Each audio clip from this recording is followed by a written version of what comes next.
வணக்கம். Raj peacock movies, Karthik and Keerthi Vasan இவங்க 2 பேரும் சேர்ந்து தயாரித்த படம் நின்று விளையாடு.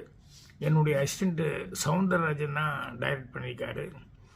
இதில் தினேஷ் மாஸ்டர், நந்தனா ஆனந்த், தீபா சங்கர், அப்புறம் பசங்க சிவகுமார், இப்படி நிறைய பேர் இன்னும் புதுமுகங்கள் இவங்க எல்லாமே ஆக்ட் பண்ணியிருக்காங்க. இந்த படம் ஜல்லிக்கட்டு அந்த காளையை வளர்த்துறாங்களே, அது அந்த ஃபேமிலி சம்மந்தப்பட்ட படம். அதனால் அந்த ஜல்லிக்கட்டை பற்றி நிறையா விஷயங்கள் தெரிஞ்சவங்க, அந்த பகுதியை சேர்ந்தவங்க இதை நல்லா ரசிக்க முடியும், இதை கரெக்டாக உள்வாங்கிக்க முடியும். மற்றவங்களுக்கு படம் பார்த்தோம்னா புரியும், இருந்தாலும் இன்வால்வ் ஆகிறது அந்த ஏரியா ஆளுக மாதிரி அவ்வளோ இன்வால்வ் ஆக முடியாது. இருந்தால் கூட படம் பார்க்கும்போது அதில் ஒரு இன்வால்வ்மெண்ட் கிடைக்கும்.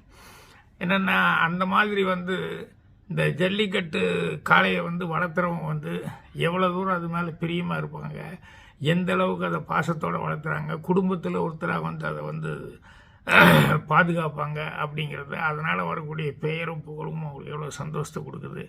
இப்படி முழுக்க அந்த கிராமத்தில் அது சம்மந்தப்பட்ட அந்த ஜல்லிக்கட்டு சம்மந்தப்பட்ட ஃபேமிலியை பற்றி எடுத்திருக்காரு. ஸோ நேட்டிவிட்டியோடு நல்லா பண்ணியிருக்காரு. மியூசிக்கு, கேமரா, மற்ற ஒர்க்குகள் எல்லாமே நல்லா இருக்குது. தினேஷ் மாஸ்டர் ரொம்ப செட்டில்டாக இதில் பர்ஃபார்மன்ஸ் பண்ணியிருக்காரு. அப்புறம் அம்மாவா நடித்தவங்க நந்தனா ஆனந்த், அவங்க ரொம்ப நல்லா பண்ணியிருக்காங்க. படத்தினுடைய தீம் கடைசியில் அவங்க தான் சொல்கிறாங்க. ஸோ படம் பார்க்கும்போது நமக்கு அது ஒரு நேட்டிவிட்டியான ஒரு சமாச்சாரம் அப்படின்னு சொல்லியிருந்தால் கூட போக போக அதில் படத்தில் ஒரு இன்வால்வ்மெண்ட் கிடைக்கிது. ஸோ இந்த மாதிரி விஷயங்கள் அந்த ஏரியாக்களில் இருக்கவங்கெல்லாம் நல்லா ரசிக்க முடியும், மற்றவங்களும் அதை புரிஞ்சுட்டு ரசிக்க முடியும். ஸோ இந்த Raj peacock movies, Karthik and Keerthi வாசனுக்கும், என்னுடைய அசிஸ்டண்ட்டு சவுந்தரராஜன், இன்னும் எல்லா டெக்னீஷியன்களுக்கும் என்னுடைய மனமார்ந்த வாழ்த்துக்கள் தெரிவிச்சுக்கிறேன். இந்த நின்று விளையாடு படம் கூடிய சீக்கிரம் நாளைக்கு நாளைக்கு ரிலீஸ் ஆக போகுது.